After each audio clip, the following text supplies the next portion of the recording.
Hello students, कैसे हैं आप लोग। आज हम chemistry science chapter number 1 CBSE class 10th का फर्स्ट चैप्टर जिसका नाम है केमिकल रिएक्शंस एंड इक्वेशन उसको पढ़ेंगे। बहुत ही आसान चैप्टर है। अभी आप लोग सोच रहे होंगे सर केमिकल रिएक्शन तो समझ में आता है केमिस्ट्री में, लेकिन ये इक्वेशन क्या है। मैथ्स में पढ़ते हैं हम तो इक्वेशन, बट इसमें भी इक्वेशन आएंगी, हम पढ़ेंगे उसको, बहुत अच्छे समझ में आएगा। आसान चैप्टर है, उसको ध्यान से देखेंगे, अच्छे से पढ़ेंगे तो समझ में आएगा। देखते हैं अपन।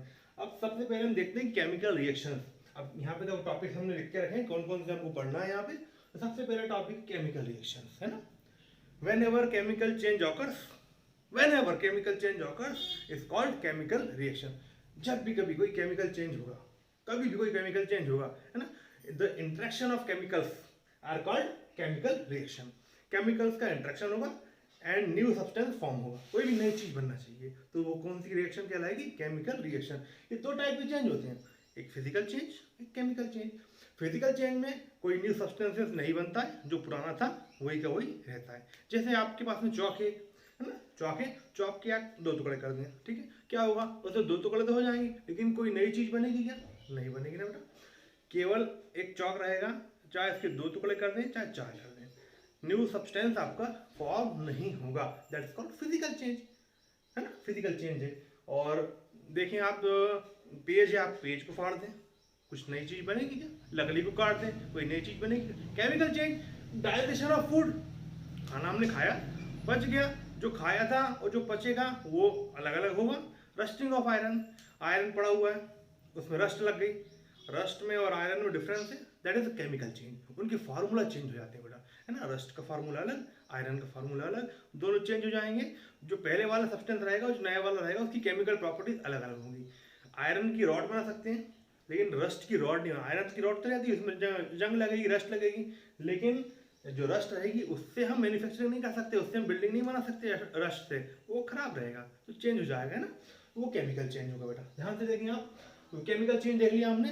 व्हेनेवर केमिकल चेंज ऑकर्स, जब भी केमिकल चेंज होगा, that is called chemical reaction.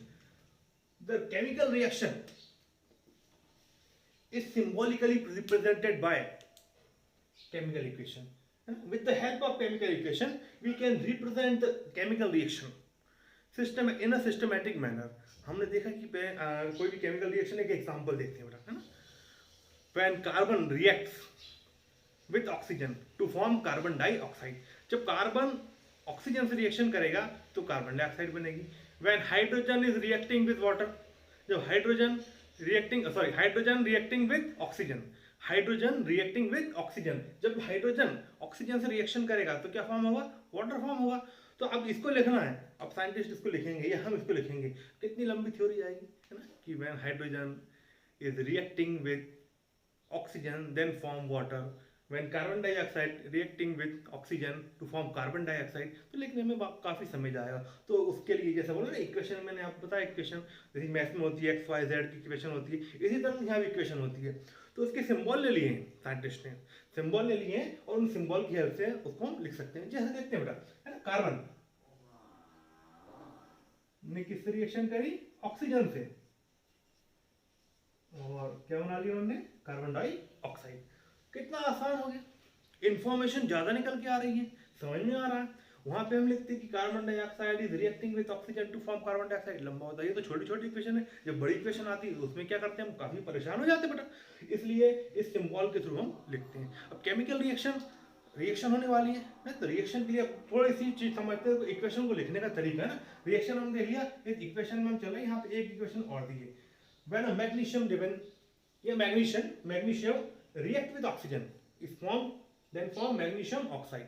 Magnesium जब ऑक्सीजन से रिएक्शन करेगा तो मैग्नीशियम ऑक्साइड बनाता है, ठीक है। हम इसको भी अगर लिखते हैं कि magnesium ribbon is reacting with oxygen then form magnesium oxide, ठीक है। तो ये क्या हो, अच्छा ये जो इक्वेशन है हमने लिखी है, इसका तरीका है लिखने का, हम बता रहे हैं क्या होता है बेटा।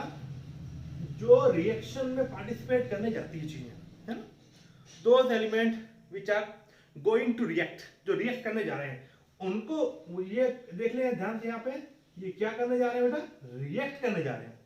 जब ये रिएक्ट करने जा रहे हैं तो इन चीजों को हम क्या बोलेंगे, reactants. Those element which are going to participate in the chemical reaction are called reactants, and after the result the new substance is formed is called product. ये जो आपका बनेगा ये क्या कहलाएगा? प्रोडक्ट. ओके, ये क्या कहलाएगा? आपका प्रोडक्ट. ये दो से ज्यादा भी हो सकते हैं ना. जब दो या दो से ज्यादा रिएक्टेंट्स होते हैं तो उनको अलग अलग दिखाने के लिए उनके बीच में हमको कौन सा साइन लगाना पड़ता है? प्लस साइन, है ना. एक और होता कोई दिक्कत नहीं, यहाँ हम प्लस लगा देते. एक और होता प्लस लगा देते हैं. जितने भी रिएक्टेंट्स होंगे उनको सेपरेट बताने के लिए, अलग अलग बताने के लिए उनके बीच में कौन सा सिंबल लगाया जाएगा? प्लस सिंबल लगाया जाएगा. और ये जो एरो है, arrow is the direction. Arrow define the direction of chemical reaction. Chemical reaction की डायरेक्शन बता रहा हूँ कि केमिकल रिएक्शन किस साइड से किस साइड जा रही है. मतलब यहाँ समझ में आ रहा है कि कार्बन और ऑक्सीजन मिल रहे हैं और वो दोनों मिलके क्या बना रहे हैं? प्रोडक्ट बना रहे हैं. तो ये एरो क्या बताता है कि डायरेक्शन ऑफ रिएक्शन. ये हो गया प्रोडक्ट. अब अच्छा, प्रोडक्ट यहाँ भी, प्रोडक्ट्स भी एक से ज्यादा कई बार बन जाते हैं, तो यहाँ भी हम क्या लगा देंगे? प्लस. अब हमारे पास में दो प्रोडक्ट हैं, दो से ज्यादा, उनको भी अलग अलग दिखाना है कि हमको ये बना हुआ है, तो वो क्या हो जाएंगे? यहाँ पे प्लस साइन लगा के इसको लिख देंगे. लेकिन यहाँ नहीं है हमारे पास में, तो अब यहाँ हम नहीं लिखेंगे. ठीक है. अच्छा, और इंफॉर्मेशन निकालना है अगर हमको रिएक्शन से, और भी ज्यादा इंफॉर्मेशन निकालना रिएक्शन से, तो हम उसके लिए क्या करते हैं? देखिए ध्यान से देखिए कि और भी इंफॉर्मेशन चाहिए. जो एलिमेंट्स पार्टिसिपेट कर रहे हैं उनके बारे में, उनकी फिजिकल स्टेट बताना है हमको. मान लो कोई एलिमेंट है ना, जैसे सोडियम सिंबल Na. ये मान लो सॉलिड फॉर्म में लिया हमने, सॉलिड फॉर्म में, तो इसको पता कैसे चलेगा कि हमको ये सॉलिड है? तो हम क्या करेंगे? यहाँ पे हम लिख देंगे S.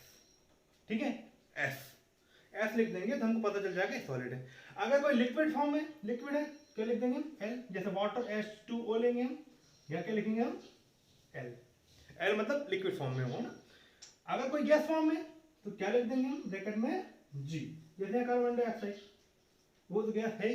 ठीक है, तो G फॉर्म में. वाटर में भी अगर G लिख दिया तो वेपर फॉर्म में रहेगा. ठीक है, वाटर में S लिख दिया तो सॉलिड फॉर्म में, मतलब वो आइस के फॉर्म में रहेगा. ठीक है, तो यहाँ पे जो भी रहेगा इसकी फिजिकल स्टेट, वहाँ पे S लिखेंगे तो सॉलिड रहेगा, L लिखेंगे तो लिक्विड रहेगा, G लिखेंगे तो गैस रहेगा. लेकिन कभी कभी आपको एक चीज और लिखी हुई मिलेगी बेटा, ब्रैकेट में AQ, aqueous solution. Aqueous solution मतलब क्या? पानी में किसी चीज को डिसॉल्व किया जाएगा, केवल पानी में, है ना. पानी में किसी चीज को डिसॉल्व किया जाएगा, वाटर में किसी चीज को डिसॉल्व करेंगे, that is called aqueous solution. उसको हम लिख देंगे ब्रैकेट में AQ. क्लियर बेटा इतना? आगे देखिए अपन.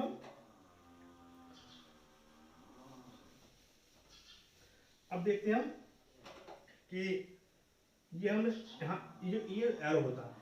ठीक है, एरो. कई बार हमको ऐसा होता है कि कई रिएक्शन करने के लिए हमको साधारण जल्दी करवाना है हमको, है ना. या कोई रिएक्शन होती है कि बिना किसी पर्टिकुलर चीज के नहीं होगी. जैसे कि हम बात करें टेम्परेचर. ठीक है, किसी चीज में टेम्परेचर देना पड़ेगा, हीट देना पड़ेगी, हीट के बाद में वो रिएक्शन परफॉर्म होगी, तो क्या करेंगे हम? यहाँ पे ये एरो है, ये एरो का ही हम यूज करेंगे सबसे पहले, है ना. तो एरो, यहाँ पे आप हीट अगर दे रहे हैं किसी रिएक्शन के लिए तो यहाँ हीट लिख देंगे, या हीट न लिखें तो उसकी जगह पे आप, ये सिंबल है हीट का, ये हीट का सिंबल है, डेल्टा बोलते हैं इसको, डेल्टा. या तो हीट लिख दें या कोई भी एक चीज लिख दें, या तो हीट लिख दें या डेल्टा लिख दें, कोई भी एक चीज लिख सकते हैं. हाँ, लेकिन अगर आपको पता है कि एक पर्टिकुलर टेम्परेचर पे रिएक्शन होना है, कोई पर्टिकुलर टेम्परेचर पे रिएक्शन होना है, तो फिर हम ये ना हीट लिखेंगे ना सिंबल लिखेंगे. जब हमको पता है कि पहले नंबर पे कौन सा बल्लेबाज जाएगा, तो उसका हम उसी बैट्समैन का नाम लिखेंगे ना. कि भाई सचिन तेंदुलकर ओपनिंग कर रहा है तो फिर पहले नंबर पे सचिन का नाम. अगर हमको नहीं पता तो हम प्लेयर लिख देंगे. लेकिन हमको जब पता है कि कितने डिग्री पे हो रहा है, मान लो कि 1000 डिग्री पे हो रहा है, हमने क्या लिख दिया? 1000 डिग्री. क्लियर इतना बेटा? कई बार प्रेशर की जरूरत पड़ती है ना, कोई रिएक्शन प्रेशर के थ्रू होगी, तो यहाँ पे टेम्परेचर की जगह अगर आपको पर्टिकुलर प्रेशर नहीं पता तो प्रेशर लिख देंगे. लेकिन अगर प्रेशर पता है कि 10 एटमॉस्फेरिक प्रेशर में हो रहा है, 20 एटमॉस्फेरिक प्रेशर में हो रहा है, तो वो आप लिख सकते हैं. ठीक है, उसके बाद कई बार होता है कि आपको लाइट की जरूरत पड़ेगी, है ना. फोटोसिंथेसिस प्रोसेस है, और भी कई प्रोसेस हैं, हम पढ़ेंगे इसमें आगे आएगा. तो लाइट लिख देंगे, आप लिख देंगे हम सनलाइट. क्या लिखेंगे हम? सनलाइट. ओके, यहाँ लिख देंगे सनलाइट. और उसके बाद भी कई बार हमको इलेक्ट्रिक करंट की जरूरत पड़ेगी कि इलेक्ट्रिक करंट देंगे उसके बाद वो रिएक्शन परफॉर्म होगी, है ना. तो हम क्या लिख देंगे यहाँ बेटा? इलेक्ट्रिक करंट कहाँ यूज होगा, कैसे होगा, हम पढ़ेंगे इसको आगे। तो ये हम बताते जा रहे हैं कि कैसे कैसे उसको हम अच्छे से करेंगे। उसके बाद में कई बार होता है ना कि कैटलिस्ट, कैटलिस्ट होता है, कैटलिस्ट की जरूरत पड़ती है ना, ना प्रेशर लग रहा है वहां पे, ना हीट लग रही है, कोई एक अलग सब्सटेंस लग रहा है, तो that is called catalyst. Catalyst को इस तरह से लिखा जाता है ना, जैसे एग्जांपल दें यहाँ पे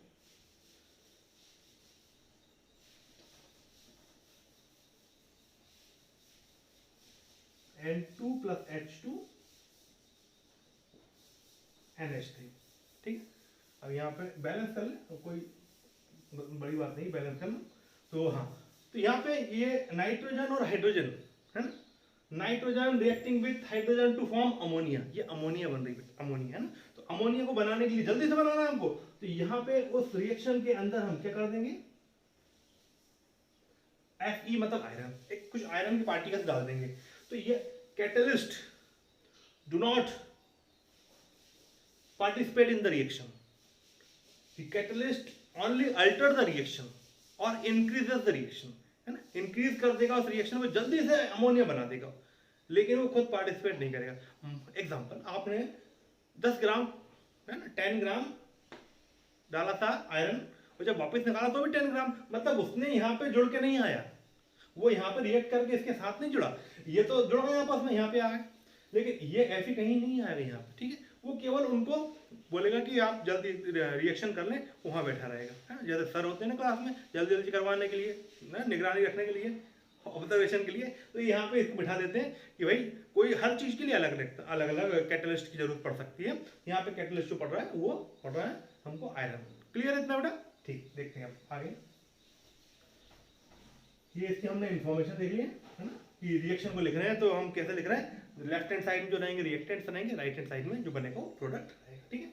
और भी देखिए आप ध्यान से, कई बार आपको ऐसा सिंबल मिलेगा, ठीक है, ये जो सिंबल होगा ऐसा ऊपर एरो, ठीक है, मतलब जब प्रोडक्ट में ऐसा सिंबल आया तो ये समझ लेना कि गैस रिलीज हो गई है वहां पे, है ना, गैस रिलीज हो गई है, तो एरो का सिंबल। डाउनवर्ड एरो भी मिलेगा कभी कभी आपको, डाउनवर्ड एरो। अब डाउनवर्ड एरो का मतलब क्या होगा, प्रिसिपिटेशन, क्या होगा, प्रिसिपिटेट होगा, प्रिसिपिटेशन रिएक्शन कहलाती है। प्रिसिपिटेट मतलब इनसॉल्युबल मटेरियल इकट्ठा हो जाएगा नीचे, है ना, डिसॉल्व नहीं होता, जो इनसॉल्युबल रहेगा, जो डिसॉल्व नहीं होगा, नीचे इकट्ठा हो जाएगा, उसमें डाउनवर्ड एरो लगा होता है। क्लियर ना, ठीक है। ऊपर एरो जा रहा मतलब गैस निकल गई, रिलीज हो गई, और नीचे हो रहा मतलब प्रिसिपिटेट, इनसॉल्युबल मटेरियल इकट्ठा हो गया नीचे, जो कि डिसॉल्व नहीं होगा किसी भी चीज में, ठीक है। देखते हैं आगे। अब देखें, हमने पढ़ लिया केमिकल रिएक्शन, केमिकल इक्वेशन, उसके एग्जांपल देखे हमने। अब आता है बैलेंसिंग केमिकल इक्वेशन। अब ये जो इक्वेशन लिखी हुई है मैं इसमें यहां लिखा हूं, देखें Mg प्लस O2 MgO, ये अनबैलेंस्ड केमिकल इक्वेशन है, अनबैलेंस्ड, बैलेंस नहीं है, ठीक है, स्केलेटल बोलते हैं इसको, है ना, उसको इस तरह से नहीं लिखते हम, ठीक है ना। ये केवल एक बताया है कि यहाँ पे देखिए, यहाँ पे MgO, यहाँ पे MgO भी हम उसको बैलेंस करेंगे। अब देखो ध्यान से, magnesium react with oxygen to form magnesium oxide. अब हमको बैलेंस करना, बैलेंस मतलब क्या होता है, आप सब्जी लेने जाते हो, देखते हो ना तराजू होता है जो बैलेंस करने के लिए, कि भाई यहाँ पे अगर 1 kg मटका रखा हुआ है वाट, तो यहाँ पे 1 kg की सब्जी होना चाहिए, नहीं होती तो और डालते हैं ना, बैलेंस हो जाता है तो फिर आप लेते हैं, ठीक है। यहाँ पे बैलेंस करना, ये एक तरह से तराजू का बीच वाला हिस्सा है, और इधर का चीज आपको बैलेंस करना है। तो देखो ध्यान से, अब हम यहाँ पे देखते जाते हैं कि कितने एटम्स यूज हो रहे हैं। यहाँ पे देखें मैग्नीशियम का केवल एक एटम यूज हो रहा है, ओनली 1 एटम, ठीक है। यहाँ भी मैग्नीशियम का 1 एटम यूज हो रहा है, ओके। मैग्नीशियम अभी हमको बैलेंस दिख रहा है ना, लेकिन वो है नहीं। यहाँ देखिए ऑक्सीजन कितना है यहाँ पे, 2 है ना, और यहाँ कितना दिख रहा है बेटा, 1, ठीक है। तो यहाँ पे 2 है, यहाँ 1 है, हमको बैलेंस करना पड़ेगा, मतलब यहाँ पे हमको 2 करना पड़ेगा। तो अब 2 ऐसा मत करना कि पीछे यहाँ पे जाके लिख दिया, नहीं, है ना, यहाँ पे नहीं लिखने कभी भी, उसके आगे उसका इंटू करा जाता है। हम 1 में किसका इंटू कर दें तो 2 हो जाए, 2 का डेफिनेटली, तो यहाँ पे हम 2 का इंटू कर देंगे, तो ये ऑक्सीजन कितने हो गए, 2। लेकिन जब भी आप मैथ्स में पढ़ते हो ना, अगर किसी चीज का इंटू करें तो पूरी इक्वेशन में उसका इंटू होता है, तो यहाँ भी 2 का इंटू कर दिया, O के तो 2 हो गए, लेकिन यहाँ पे मैग्नीशियम के भी कितने हो गए, 2 हो गए, लेकिन यहाँ वाले मैग्नीशियम के कितने हैं, कितने हैं मैग्नीशियम के, 1। इसको भी 2 करना है, कैसे करोगे बोलो जल्दी, सोचो सोचो सोचो, आ जाएगा, आसानी से आ जाएगा, है ना, बताओ, है ना। कई बच्चों ने सोच लिया होगा, यहाँ पे क्या आएगा 2। अब देखो मैग्नीशियम के भी 2, ऑक्सीजन के भी 2, यहाँ मैग्नीशियम के 2, ऑक्सीजन के 2, बैलेंस्ड हो गया, ठीक है। ये होती है बैलेंस करना। हम उसकी बहुत सारे एग्जांपल आपको होमवर्क में देंगे, आप हमको करके दिखाएंगे, ठीक है। तो ये हमने आपको कुछ एग्जांपल बताया। देखें आगे अगला टॉपिक है हमारा, ये हो गया हमारा बैलेंस्ड केमिकल इक्वेशन। अब आ रहा है टाइप्स ऑफ केमिकल इक्वेशन, ठीक है, टाइप्स। अच्छा, केमिकल रिएक्शन हो रही है ना, तो we can observe the chemical reaction on the basis of change in state, है ना। किसी केमिकल रिएक्शन पता कैसे चले केमिकल रिएक्शन परफॉर्म हो गई है ना, तो चेंज ना, how can we determine the chemical reaction happen, तो हम पता करने के लिए उसकी change in state, change in colour, उसका कलर चेंज हो जाएगा केमिकल का, है ना, रिएक्शन करने के बाद में। एवोल्यूशन ऑफ गैस, कुछ गैस रिलीज हो रही है तो हमको पता चलेगा, है ना, change in state, change in colour, evolution of gas, change in temperature, वो टेम्परेचर चेंज हो सकता है, उसका टेम्परेचर बढ़ सकता है ना, कम हो सकता है, तो हमको पता चल जाएगा कि टेम्परेचर कम हुआ है, ज़्यादा हुआ, तो केमिकल रिएक्शन परफॉर्म हाँ हुई। क्लियर है, ठीक। तो ये पता करने के तरीके हैं कि केमिकल रिएक्शन परफॉर्म हुई है ना। टाइप्स ऑफ केमिकल रिएक्शन, है ना, केमिकल रिएक्शन के टाइप। यहाँ देखिए सबसे पहला टाइप आ रहा है आपका कॉम्बिनेशन रिएक्शन। कॉम्बिनेशन रिएक्शन, नाम से समझ में आ रहा है बच्चों, नाम से कॉम्बिनेशन, कंबाइन कर देना। अरे आप लोग स्कूल जाते हो, किसी दिन कम बच्चे आते हैं किसी क्लास में, पानी गिर रहा है, क्या करते हैं, कंबाइन कर देते हैं क्लास को, 2 क्लास को एक क्लास में बना देते हैं, 3 क्लास को एक क्लास में बना देते हैं। बच्चों के ऊपर रहता है कितने आए स्टूडेंट्स क्लास में, कोचिंग में क्या है ना।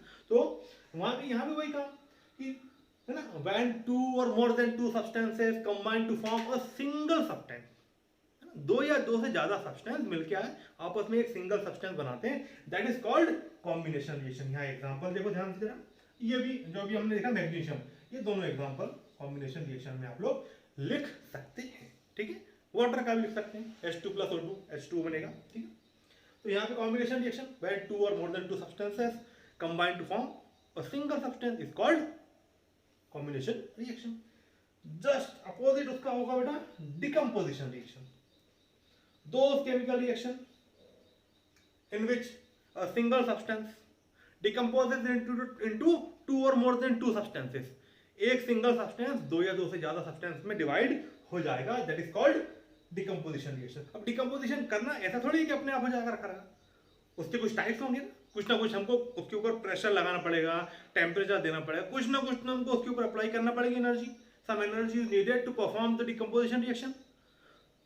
There are 3 types of chemical reaction or decomposition reaction: thermal decomposition, electrolytic decomposition and photolytic decomposition। तो एक एक करके देखते हैं उसको, देखिए। अब decomposition हमने देख लिया कि when a single substance decomposes into 2 or more than 2 substances is called decomposition reaction। अब यहाँ देखते हैं कि थर्मल क्या होगा बेटा, थर्मल नाम से थर्मल पावर प्लांट होते हैं, है ना, ऊष्मा वाले, ऊष्मा ताप घर, है ना, जहाँ बिजली बनती है। तो थर्मल डिकम्पोजिशन मतलब जहाँ पे हीट दी जाएगी, किसी भी चीज को हीट देंगे, गर्म करेंगे, उसके बाद वो डिकम्पोज हो जाएगा। एग्जाम्पल यहाँ देखें, ये जो दिख रहा है आपको, ये this is the limestone. Limestone चूना पत्थर है बेटा, ये चूना पत्थर को हमने क्या करा, यहाँ देखो लिखा हुआ हीट, चूना पत्थर को हमने हीट दी ना, limestone CaCO3, calcium carbonate, limestone चूना पत्थर, इसको हमने हीट दी। हीट देने के बाद में क्या बन गया, 2 सब्सटेंसेस बने, एक बना है, यहाँ पे एरो लगा सकते हैं, एक बना CaO, कैल्शियम ऑक्साइड, जिसे क्विक लाइम भी बोलते हैं, क्विक लाइम, है ना, हिंदी में बोलते हैं बिना बुझा चूना, और कार्बन डाइऑक्साइड गैस रिलीज हो गई, ठीक है।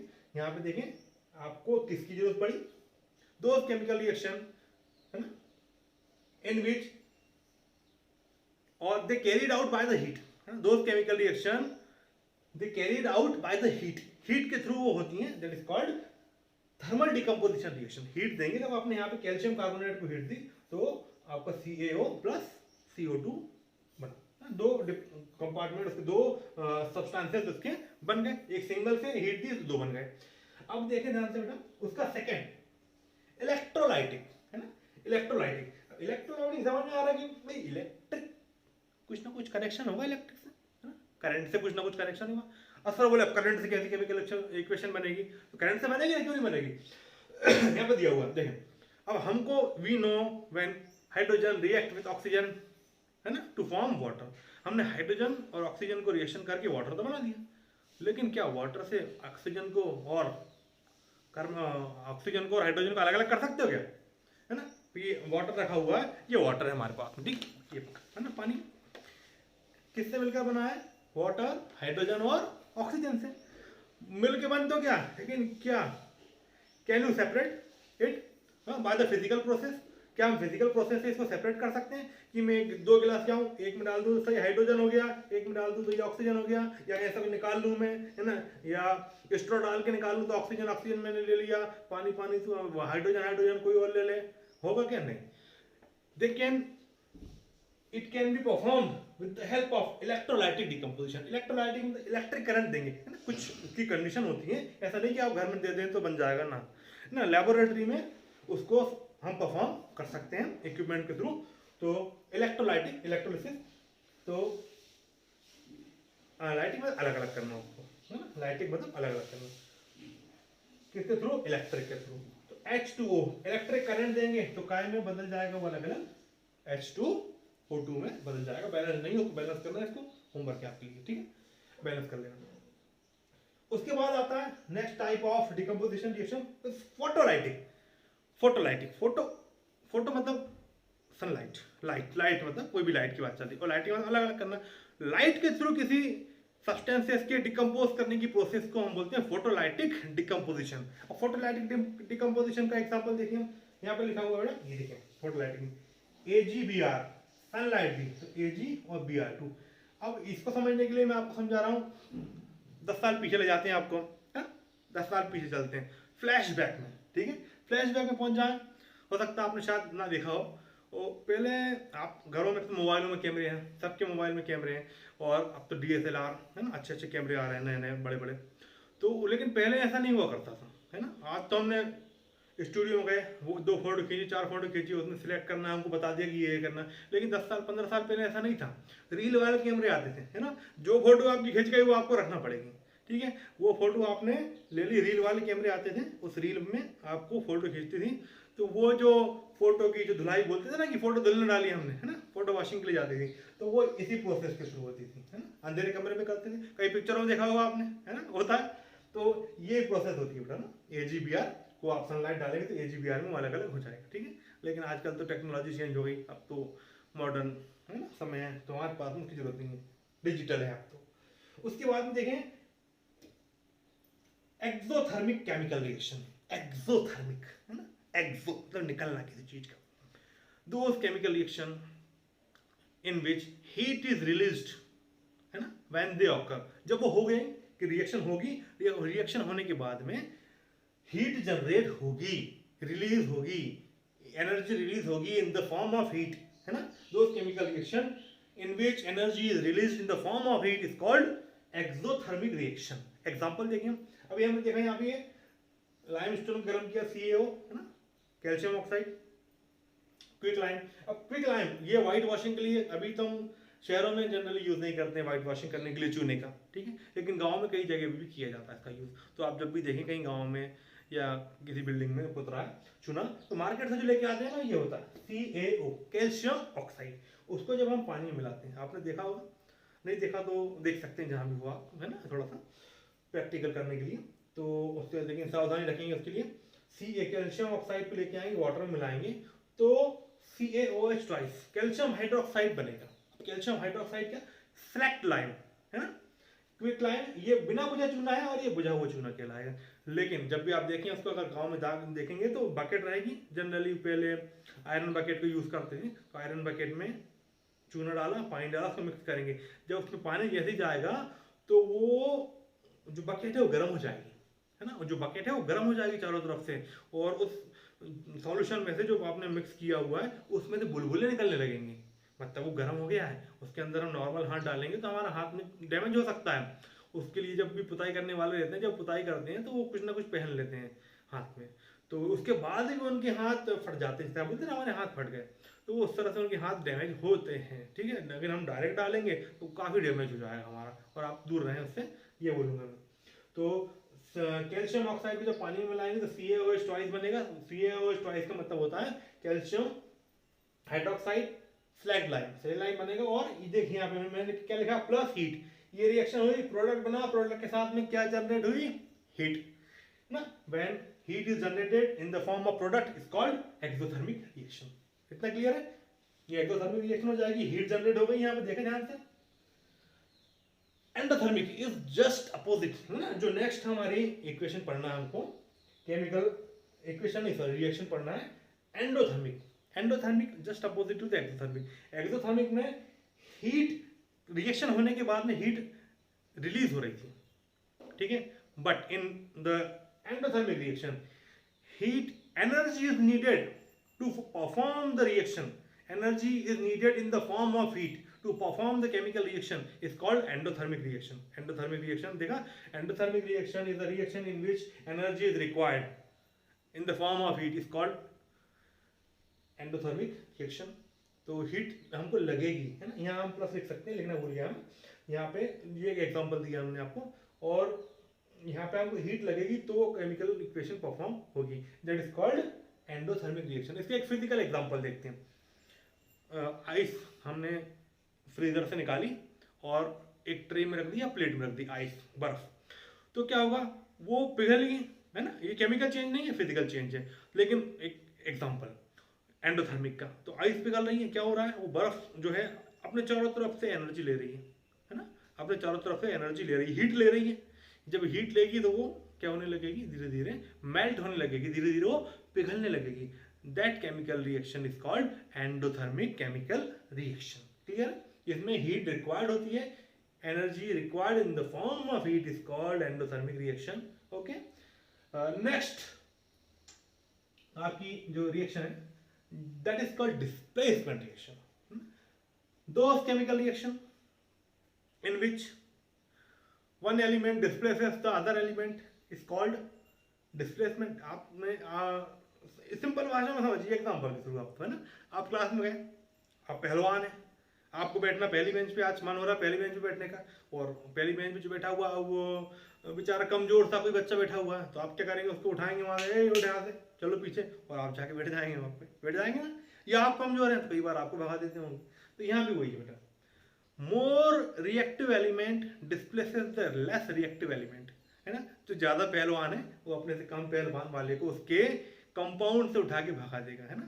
दो chemical reaction in which more reactive element displaces the less reactive element from there compound is called displacement reaction. यहाँ जाके ध्यान दें, जिंक कॉपर सल्फेट के सॉल्यूशन में से है ना, कॉपर सल्फेट के सॉल्यूशन में से कॉपर को भगा देगा है ना, क्योंकि zinc is the more reactive element than copper.